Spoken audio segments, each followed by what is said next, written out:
नमस्कार। आपका स्वागत है मेरे YouTube चैनल एक कहानी रमा की जुबानी में। मैं रमा हर हफ्ते आपके समक्ष एक कहानी या कविता लेकर प्रस्तुत होती हूँ। तो इसी श्रृंखला को आगे बढ़ाते हुए आज मैं आपके लिए लेकर आई हूँ गुरुदेव रविंद्रनाथ टैगोर की बेहद लोकप्रिय कहानी समाज का शिकार। तो सुनते हैं कहानी समाज का शिकार। मैं जिस युग का वर्णन कर रहा हूं उसका ना आदि है ना अंत। वह एक बादशाह का बेटा था और उसका महलों में लालन पालन हुआ था, किंतु उसे किसी के शासन में रहना स्वीकार न था। इसलिए उसने राजमहलों को तिलांजलि देकर जंगलों की राह ली। उस समय देश भर में 7 शासक थे। वह 7 शासकों के शासन से बाहर निकल गया और ऐसे स्थान पर पहुंच गया जहां किसी का राज्य न था। आखिर शहजादे ने देश को क्यों छोड़ा? इसका कारण स्पष्ट है कि कुएं का पानी अपनी गहराई पर संतुष्ट है। नदी का जल तटों की जंजीरों में जकड़ा हुआ है, किंतु जो पानी पहाड़ की चोटी पर है उसे हमारे सिरों पर मंडराने वाले बादलों में बंदी नहीं बनाया जा सकता। शहजादा भी ऊंचाई पर था और वह कल्पना भी ना की जा सकती थी कि वह इतना विलासी जीवन छोड़कर जंगलों, पहाड़ों और मैदानों में दृढ़ता से सामना करेगा। इस पर भी बहादुर शहजादा भयावने जंगल को देखकर भयभीत न हुआ। उसकी राह में 7 समुद्र थे और न जाने कितनी नदियां, किंतु उसने सबको अपने साहस से पार कर लिया। मनुष्य शिशु से युवा होता है और युवा से वृद्ध होकर मर जाता है और फिर शिशु बनकर संसार में आता है। वे इस कहानी को अपने माता पिता से अनेक बार सुनता है कि भयानक समुद्र के किनारे एक किला है, उसमें एक शहजादी बंदी है जिसे मुक्त कराने के लिए एक शहजादा जाता है। कहानी सुनने के पश्चात वह चिंतन की मुद्रा में कपोलों पर हाथ रखकर सोचता कि कहीं मैं ही तो वह शहजादा नहीं हूं। जिन्नों के द्वीप की दशा सुनकर उसके हृदय में विचार उत्पन्न हुआ कि मुझे एक दिन शहजादी को बंदी गृह से मुक्ति दिलाने के लिए उस द्वीप को प्रस्थान करना पड़ेगा। संसार वाले मान सम्मान चाहते हैं, धन ऐश्वर्य के इच्छुक रहते हैं, प्रसिद्धि के लिए मरते हैं, भोग विलास की खोज में लगे रहते हैं, किंतु स्वाभिमानी शहजादा सुख चैन का जीवन छोड़कर अभागी शहजादी को जिन्नों के भयानक बंदी गृह से मुक्ति दिलाने के लिए भयानक द्वीप का पर्यटन करता है। भयानक तूफानी सागर के सम्मुख शहजादी ने अपने थके हुए घोड़े को रोका, किंतु पृथ्वी पर उतरना था कि एक सहसा दृश्य बदल गया और शहजादी ने आश्चर्यचकित दृष्टि से देखा कि सामने एक बहुत बड़ा नगर बसा हुआ है। ट्राम चल रही हैं, मोटरें दौड़ रही हैं, दुकानों के सामने खरीदारों की और दफ्तरों के सामने क्लर्कों की भीड़ है। फैशन के मतवाले चमकीले वस्त्रों से सुसज्जित चूम और घूम फिर रहे हैं। शहजादे की यह दशा कि पुराने कुर्ते में बटन भी लगे हुए नहीं, वस्त्र मैले, जूता फट गया है। हर एक व्यक्ति उसे घृणा की दृष्टि से देखता है, किंतु उसे चिंता नहीं। उसके सामने एक ही उद्देश्य है और वह अपनी धुन में मग्न है। अब वह नहीं जानता शहजादी कहाँ है। वह एक अभागे पिता की अभागी बेटी है। धर्म के ठेकेदारों ने उसे समाज की मोटी जंजीरों में जकड़कर छोटी अंधेरी कोठरी के द्वीप में बंदी बना दिया है, जहां और पुराने रीति रिवाज और रूढ़ियों के समुद्र घेरा डाले हुए हैं। क्योंकि उसका पिता निर्धन था और वह अपने होने वाले दामाद को लड़की के साथ अमूल्य धन संपत्ति ना दे सकता था, इसलिए किसी सज्जन खानदान का कोई शिक्षित युवक उसके साथ विवाह करने पर सहमत ना होता था। लड़की की आयु अधिक हो गई। वह दिन रात देवताओं की पूजा अर्चना में लीन रहती थी।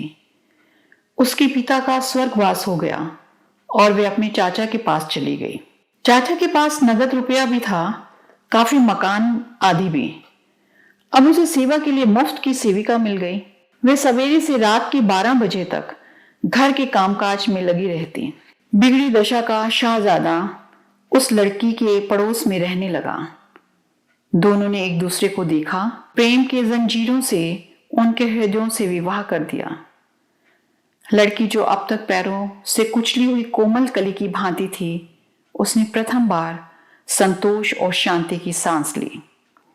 किंतु धर्म के ठेकेदार ये किस प्रकार सहन कर सकते थे कि कोई दुखित स्त्री लोहे की जंजीरों से छुटकारा पाकर सुख का जीवन व्यतीत कर सके। उसका विवाह क्या हुआ, एक प्रलय उपस्थित हो गई। प्रत्येक दिशा में शोर मचा था कि धर्म संकट में है, धर्म संकट में है। चाचा ने मूंछों पर ताव देकर कहा, चाहे मेरी संपूर्ण संपत्ति नष्ट ही क्यों ना हो जाए, अपने कुल के रीति रिवाजों की रक्षा करूंगा।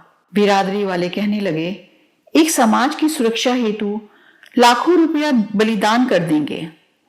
और एक धर्म के पुजारी सेठ ने कहा, भाई कलयुग है कलयुग, यदि हम अचेत रहे तो धर्म विलय हो जाएगा। आप सब महानुभाव रुपए पैसे की चिंता न करें। यदि यह मेरा महान कोष धर्म के काम न आया तो फिर किस काम आएगा। तुम तुरंत इस पापी चांडाल के विरुद्ध अभियोग आरंभ करो। अभियोगी न्यायालय में उपस्थित हुआ। अभियोगी की ओर से बड़े बड़े वकील अपने गाउन फड़फड़ाते हुए न्यायालय पहुंचे। अभागी लड़की के विवाह के लिए तो कोई एक पैसा भी खर्च न करना चाहता था, किंतु उसे और उसके पति को जेल भिजवाने के लिए रुपयों की थैलियां खुल गई। नौजवान अपराधी ने चकित नेत्रों से देखा। विधान की किताबों को चाटने वाली दीमकें दिन को रात और रात को दिन कर रही थी। धर्म के ठेकेदारों ने देवी देवताओं की मन्नत मानी। किसी के नाम पर बकरे बलिदान किए गए, किसी के नाम पर सोने का तख्त चढ़ाया गया। अभियोग की क्रिया तीव्र गति से आरंभ हुई। बिगड़ी हुई दशा वाले शहजादे की ओर से न कोई रुपया व्यय करने वाला था और न कोई पक्ष समर्थन करने वाला। न्यायाधीश ने उसे कठिन कारावास का दंड दिया।